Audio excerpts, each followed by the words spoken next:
महाराष्ट्र में एक बार फिर राजनीति तेज होने वाली है। बीजेपी विधायक नीतीश राणे ने दावा किया कि 31 दिसंबर के बाद संजय राउत और Aditya Thackeray Arthur Road jail में नजर आएंगे। नीतीश राणे ने संजय राउत और आदित्य ठाकरे पर यह कहकर हमला किया है कि इन्हें महाराष्ट्र की सरकार वड़ा पाव की गाड़ी लगती है। नीतीश राणे ने कहा कि दोनों नेता पिछले कई महीनों से एक ही बात बोलते आए हैं कि फला तारीख को सरकार गिर जाएगी, लेकिन मैं कहता हूं कि 31 दिसंबर के बाद ये दोनों जेल में होंगे। उधर शिवसेना उद्धव गुट के नेता और आदित्य ठाकरे संजय राउत ने दावा किया कि आने वाले 31 दिसंबर के बाद महाराष्ट्र की सरकार गिर जाएगी। इस बयान पर पलटवार करते हुए नीतीश राणे ने कहा कि नेताओं ने हमारी पार्टी की सरकार के खिलाफ एक तरह से माहौल बना रखा है। बार बार कहते रहे हैं कि फला तारीख को सरकार गिर जाएगी। अब इन्होंने एक बार फिर से नई तारीख का ऐलान किया है। इनका तो बस यही कहना है।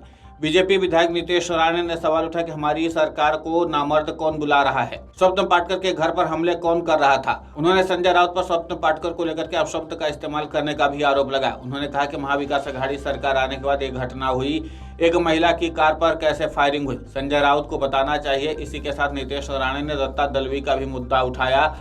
उन्होंने आरोप लगाया कि मुंबई के पूर्व मेयर दत्ता दलवी की गाड़ी पर जो हमला हुआ था उसमें भी संजय राउत का ही हाथ है। उन्होंने दावा किया कि आज जिस दत्ता दलवी के ऊपर उनको इतना प्यार उमड़ रहा है वो एक बार हमसे मिलने आए थे। नीतीश राणे ने दावा किया है कि दत्ता दलवी ने उनसे मिलकर कहा था कि संजय राउत की वजह से शिवसेना खत्म हुई है। उनके मुताबिक दत्ता दलवी ने बीजेपी में आने की इच्छा भी व्यक्त की थी। उन्होंने ये कहकर निशाना साधा था कि अब उद्धव ठाकरे का नाटक नहीं चलेगा, आदित्य ठाकरे और संजय राउत नए साल में जेल में होंगे। आपको बता दें कि नीतीश राणे ने आदित्य ठाकरे को उस बयान के बाद ये बयान दिया है जिसमें आदित्य ठाकरे ने दावा किया था कि बीएमसी में जमकर भ्रष्टाचार किया जा रहा है। दरअसल आदित्य ठाकरे ने कहा था कि महानगर पालिका में भ्रष्टाचार किया जा रहा है, प्रशासन का कामकाज प्रशासक के भरोसे किया जा रहा है। मुंबई में किए जा रहे सभी कार्य केवल ठेकेदारों के लिए किया जा रहा है। राज्य सरकार के दबाव में मनपा प्रशासन में बैठक कर भ्रष्टाचार कर रहे हैं। याद रखना, जितने भी घोटाले किए जा रहे एक एक पैसे का हिसाब देना पड़ेगा। हमारी सरकार है तो मनपा के घोटालेबाजों को जेल में डाल देंगे। मुंबई महानगर पालिका मुख्यालय पर निकाले गए मोर्चे में शिवसेना उद्धव गुट के विधायक आदित्य ठाकरे ने यह चेतावनी दी थी। अब उसी के बाद से नारायण राणे ने जेल जाने की भी हिदायत आदित्य ठाकरे और संजय राउत को दे दी है। और साथ ही उस बयान पर भी पलटवार किया जिसमें आदित्य ठाकरे ने कहा कि महाराष्ट्र में एकनाथ शिंदे की सरकार अवैध है।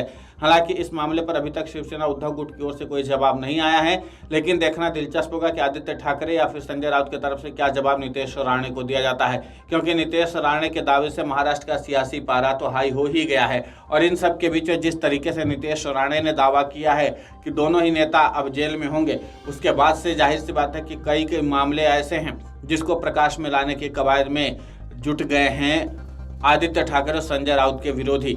ऐसे में जिस तरीके से दावा संजय राउत ने किया कि महाराष्ट्र में एकनाथ शिंदे की सरकार 31 दिसंबर के बाद गिर जाएगी या 31 दिसंबर तक गिरने वाली है, उन सब के बीच में अब ये भविष्यवाणी नीतीश राणे की कितनी सच साबित होती है कह पाना फिलहाल तो मुश्किल है।